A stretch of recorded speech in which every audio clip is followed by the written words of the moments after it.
জীবনে যদি সর্বদা সুখী থাকতে চান, এই সাতটি কথা সবসময় গোপন রাখুন। ঠিকই শুনেছেন, এই সাতটি কথা সর্বদাই গোপন রাখলে আপনার জীবনে কোনো দিন বাধা বিপদ আসতেই পারবে না। ঠিকই শুনেছেন, আমরা অনেকেই আছি যে মানুষের সাথে কথা বলতে বলতে নিজেদের গোপন কথা বা নিজেদের ব্যক্তিগত কথা কিছু বলে ফেলি। এর মাধ্যমেই কিন্তু সংসারেতে আসে খারাপ শক্তি বা খারাপ নজর।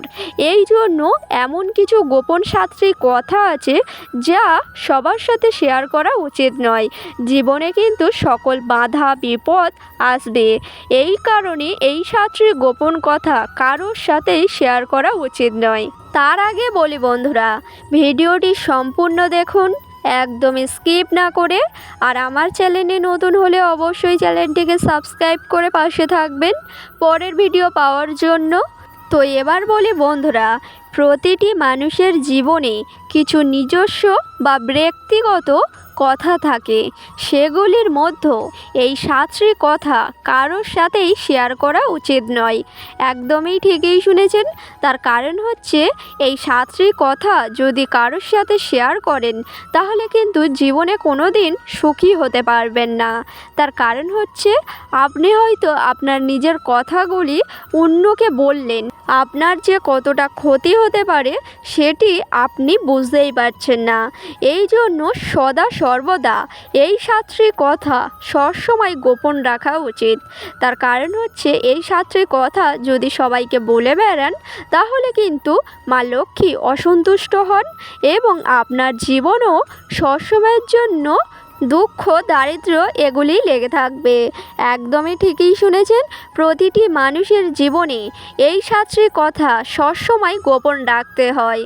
এই জন্য সংসারের মঙ্গলের জন্য এই সাতটি কথা কারোর সাথে ভুলেও শেয়ার করবেন না। সেটা বাড়ির যে কোনো ব্যক্তি হলেও এই কথাগুলি শেয়ার করতে নেই। ঠিকই শুনেছেন বন্ধুরা, আপনারা যদি এই সাতটি কথা বাইরে শেয়ার করেন কারোর সাথে তাহলে কিন্তু আপনার সংসারের জন্যই অমঙ্গল। এই জন্য চেষ্টা করবেন এই সাতটি কথা কারোর সাথে শেয়ার না করার। তো এবার বলে বন্ধুরা, জীবনে সুখী থাকতে চাইলে সবারই প্রয়োজন অর্থ ছাড়া সংসার চলে না। এই জন্য বন্ধুরা, সংসারে যদি আয় উন্নতি বাড়াতে চান বা সংসারের মঙ্গল চান তাহলে কিন্তু কিছু নিয়ম বা বিধি অবশ্যই করে মেনে চলাই উচিত। বাড়িতে অনেকেই আছে যে কোনো নিয়ম মানে না বা পুজো পাঠ করে না, বাড়িতে ঠাকুরের আরাধনা করে না। সেই সকল গৃহেতে কিন্তু কোনো দিন আয় উন্নতি আসে না এবং ভুলেও মা লক্ষ্মী সেই সকল গৃহেতে থাকেন না এবং সংসারে বাসা বাঁধে দারিদ্রতা অভাব। এই জন্য বন্ধুরা, আপনারা যতই অসুখী হন না কেন ভগবানের প্রতি বিশ্বাস হারাবেন না। ঠিকই শুনেছেন, ভগবানের প্রতি সবসময় বিশ্বাস রাখবেন। দেখবেন জীবনে চলার পথে কত বাধা বিপদ আসবে, কিন্তু ভগবানের প্রতি যদি বিশ্বাস হারিয়ে ফেলেন তাহলে কিন্তু আপনাদের জীবন থেকে সুখ শান্তিও চলে যাবে এবং জীবনে আসবে অর্থ কষ্ট সমস্যা দারিদ্রতা, এগুলিই কিন্তু আপনার জীবনেই থাকবে। এই কারণে বন্ধুরা, আপনাদের জীবনে যতই বাধা সমস্যা আসুক না কেন ভগবানের প্রতি বিশ্বাস ভুলেও হারাবেন না। সর্বদা ভগবানের প্রতি বিশ্বাস রাখবেন এবং জীবনে চলার পথে সামনে তাকাবেন।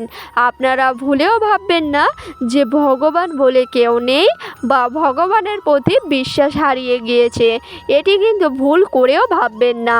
তার কারণ হচ্ছে ভগবান সর্বদাই রয়েছেন। আপনার সকল বাধা বিপদ যখন জীবনে আসছে সেগুলি রক্ষা করা ভগবানের দায়িত্ব। এই কারণে অবশ্যই করে ভগবানের প্রতি বিশ্বাস রাখুন এবং জীবনে চলার পথে এগিয়ে যান। দেখবেন ভগবানের আশীর্বাদে সকল বাধা বিপদ কেটে যাবে এবং জীবন হবে শুভময়। জীবন থেকে যখনই ভাববেন যে সব হারিয়ে গিয়েছে তখনই কিন্তু ভগবানকে স্মরণ করবেন। দেখবেন আপনার জীবনে হয়তো ঝড় আসবে বাধা বিপদ আসবে কিন্তু তার পথও দেখাবেন কিন্তু সেই ঈশ্বর। এই কারণে জীবনে চলার পথে যতই বাধা বিপদ আসুক না কেন, সবসময় ভগবানের প্রতি এবং নিজের বাবা মার ওপর বিশ্বাস রাখবেন। সবসময়ের জন্য বিশ্বাস রাখবেন, দেখবেন জীবনে কোনো দিন সমস্যা আসবে না। বাবা মা কিন্তু ভগবানের সমান, এই কারণে বাবা মার প্রতি বিশ্বাস কোনো দিনই হারাবেন না। আমাদের বাবা মা হচ্ছে ভগবানের সমতুল্য, এই জন্য ভগবান এবং বাবা মাকে সবসময় বিশ্বাস করবেন এবং তাদের প্রতি বিশ্বাস রাখবেন। দেখবেন জীবনে চলার পথে যতই বাধা বিপদ আসুক না কেন, কোনো দিন আপনার কোনো সমস্যা হবে না। ভগবানের আশীর্বাদে এবং বাবা মার আশীর্বাদে সকল বিপদ কেটে গিয়ে সুখের আলো আসবে। এবার চলে আসি মূল বিষয়ে। কোন সাতটি কথা কারোর সাথে শেয়ার করা উচিত নয়, আসুন জেনে নেওয়া যাক। প্রথমত যেই কথাটি বললে স্বামী স্ত্রীর মধ্যে সাংসারিক জীবন সুখের কোনো দিন হবে না। ঠিকই শুনেছেন। আপনারা যদি স্বামী স্ত্রীর মধ্যে থাকতে গেলে একসাথে সুখ দুঃখ নিয়েই কিন্তু সংসার। যদি কখনো স্বামী স্ত্রীর মধ্যে ঝগড়া ঝামেলা অশান্তি হয়ে থাকে, তাহলে সেটি কিন্তু বাইরের কাউকে জানাবেন না। হ্যাঁ বন্ধুরা, ঠিকই শুনেছেন, স্বামী স্ত্রীর মধ্যে ঝগড়া ঝামেলা হতেই পারে। এই কথা যদি বাইরে বলেন তাহলে কিন্তু সংসারের জন্য খুবই অমঙ্গল। তার কারণ হচ্ছে বাইরের লোক জীবনেও ঘরের ভালো চায় না। এই কারণে আপনারা অবশ্যই করে চেষ্টা করবেন স্বামী স্ত্রীর মধ্যে ঝামেলা অশান্তি হলে বাইরের লোক যেন না জানে। ঠিকই শুনেছেন, না হলে কিন্তু মা লক্ষ্মীও অসন্তুষ্ট হবেন এবং আপনার সংসারের প্রতি কুনজর পড়বে। এই কারণে স্বামী স্ত্রীর মধ্যে ঝগড়া অশান্তি যতই হোক না কেন, বাইরের লোককে জানাবেন না। ঠিকই শুনেছেন বন্ধুরা, এই কাজটি আপনারা ভুলেও করবেন না। এবং দ্বিতীয় যে কথাটি হচ্ছে বন্ধুরা, যেটি ভুলেও বাইরের কাউকে কোনো দিন বলবেন না, সেটি হচ্ছে আপনার সংসারে যদি অভাব অনটন আসে, ভুল করেও কাউকে জানাবেন না। এটি কিন্তু সংসারের জন্য খুবই খারাপ বা খুবই অমঙ্গল। তার কারণ হচ্ছে সংসারে যখন অভাব দারিদ্রতা এসেছে, সেটি একদিন না একদিন কেটে যাবে মা লক্ষ্মীর আশীর্বাদে। সংসারে আসবে প্রচুর অর্থ। এই কারণে অভাব দারিদ্র আসছে বলে বাইরের কাউকে জানাবেন না। একদমই ঠিকই শুনেছেন, সংসারে অভাব দারিদ্র আসছে বলে কাউকে জানাবেন, সেটি কিন্তু একদমই শুভ বলে মনে করা হয় না। আপনার সংসারের ব্যক্তিগত কিছু কথা যা কারোর সাথে শেয়ার করা উচিত নয়, না হলে কিন্তু মা লক্ষ্মী অসন্তুষ্ট হবেন এবং আপনাদের গৃহ থেকে চলে যাবেন। এই কারণে সংসারের সাংসারিক গল্প কারোর সাথেই শেয়ার করবেন না। সংসারে যতই বাধা বিপদ আসুক না কেন, কাউকে কোনো দিনের জন্য বলবেন না। এবং 3 নম্বর যেই কথাটি ভুল করেও কারোর সাথে শেয়ার করবেন না, সেটি হচ্ছে বন্ধুরা, আপনার স্বামীর নামে নিন্দা একদমই কারোর কাছে করবেন না। এটি কিন্তু সকল পাপের সমতুল্য। এই কারণে নিজের স্বামীকে সম্মান করতে শিখুন। নিজের স্বামীর নামে নিন্দা কারোর সাথেই শেয়ার করবেন না, না হলে কিন্তু আপনার স্বামীর আয়ু কমে যাবে এবং আপনাদের সাংসারিক জীবন কোনো দিন শুভময় হবে না। এবং 4 নম্বর যে কথাটি ভুল করেও কারোর সাথে শেয়ার করবেন না, সেটি হচ্ছে নিজের বাবা মার সম্পর্কে ভুল করেও যেন না খারাপ কথা কারোর সাথে শেয়ার করেন। ঠিকই শুনেছেন, নিজের বাবা মার মতো এই পৃথিবীতে আপন কেউ হয় না। এই কারণে নিজের বাবা মার সম্পর্কে খারাপ কথা যেন না কারোর সাথে শেয়ার করেন। এটি কিন্তু অত্যন্ত খারাপ একটি কাজ, না হলে কিন্তু আপনার জীবনে কোনো দিন সুখের মুখ দেখবেন না। তার কারণ হচ্ছে বাবা মা এমন একটি মানুষ ভগবানের সমতুল্য। এই কারণে বাবা মার নামে কোনো খারাপ কথা বাইরের কাউকে কোনো দিন বলবেন না। এটি কিন্তু অত্যন্ত খারাপ একটি কাজ, আপনার জন্য খুবই খারাপ। তার কারণ হচ্ছে বাবা মার সম্পর্কে যদি আপনি কিছু খারাপ কথা বলেন, তাহলে কিন্তু ভোগ করতে হবে আপনারই। তার কারণ হচ্ছে বাবা মা কিন্তু ভগবানের সমতুল্য। তাই ভগবানের নামে যদি কেউ কিছু বলে থাকে, তার পাপ তাকেই ভোগ করতে হয়। এই কারণে বাবা মার নামে জীবনেও ভুল করেও কারোর কাছে কোনো খারাপ কথা বলবেন না।